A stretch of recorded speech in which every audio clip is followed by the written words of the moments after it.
Hi hello welcome to Jason media. తప్పుడు ప్రచారానికి check పెట్టిన అల్లు అర్జున్ టీం బాధ్యతలపై పరువు నష్టం కేసు. టాలీవుడ్లో స్టైల్, డ్యాన్స్, యాక్టింగ్ ఇలా అన్ని రంగాల్లోనూ ప్రత్యేక గుర్తింపు తెచ్చుకున్న హీరో అల్లు అర్జున్ మరోసారి వార్తల్లో నిలిచారు. గంగోత్రితో సినీ ప్రయాణం ప్రారంభించిన బన్నీ ఆరంభంలో లుక్పై విమర్శలు ఎదుర్కొన్నప్పటికీ పుష్ప సిరీస్తో పాన్ ఇండియా స్టార్గా ఎదిగారు.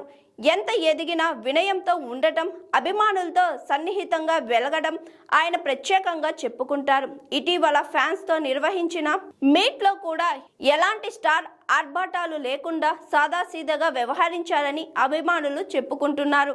అలాంటి అల్లు అర్జున్ పై తాజాగా వచ్చిన ప్రోటోకాల్ వివాదం సోషల్ మీడియాలో కలకలం రేపుతుంది. ఇటీవల నెట్టింట ఒక వీడియో వైరల్ అయ్యింది. అందులో అల్లు అర్జున్ను కలవాలంటే 42 కఠిన నిబంధనలు పాటించాల్సి ఉంటుందని ప్రచారం జరిగింది. మీడియా ప్రతినిధులు కార్పొరేట్ ఎగ్జిక్యూటివ్స్ కోసం రూపొందించిన ప్రోటోకాల్ అని చెబుతూ కళ్ళల్లోకి నేరుగా చూడకూడదు, షేక్ హ్యాండ్ ఇవ్వకూడదు, అనుమతి లేకుండా మాట్లాడకూడదు, మధ్యలో కదలకూడదు వంటి పలు నియమాలు ఉన్నట్లు వీడియోలో పేర్కొన్నారు.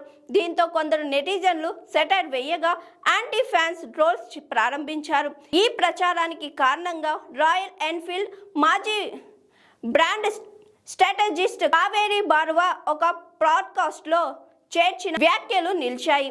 ఆమె మాట్లాడుతూ అల్లు అర్జున్ను కలిసే ముందు తమ బృందానికి నిబంధనలు జాబితా ఇచ్చారని, పలువురు మేనేజర్ల ద్వారా వెళ్లాల్సి వచ్చిందని, ఫోటోషూట్ సమయంలో కూడా కఠిన నియమాలు పాటించాల్సి వచ్చిందని పేర్కొన్నారు. ఈ క్లిప్ సోషల్ మీడియాలో వైరల్ కావడంతో వివాదం మరింత ముదిరింది. విషయం చర్చనీయాంశం కావడంతో అల్లు అర్జున్ టీం అధికారిక ప్రకటన విడుదల చేసింది. ఆ ఆరోపణలు పూర్తిగా నిరాధారమని, అవాస్తవమని స్పష్టం చేసింది. అల్లు అర్జున్ ఎప్పుడూ అందరి పట్ల గౌరవంగా, హుందాగా వ్యవహరిస్తారు. ఈ తప్పుడు ఆరోపణలు మేము తీవ్రంగా పరిగణిస్తున్నాము. బాధ్యులపై పరువు నష్టం కేసు వేయడానికి మా లీగల్ టీం సిద్ధంగా ఉంది. ధృవీకరించిందని సమాచారాన్ని ప్రచారం చేయొద్దు అని పేర్కొంది. ఈ ప్రకటనతో అయినా సోషల్ మీడియాలో జరుగుతున్న రూమర్లు తగ్గుతాయా అన్నది చూడాలి.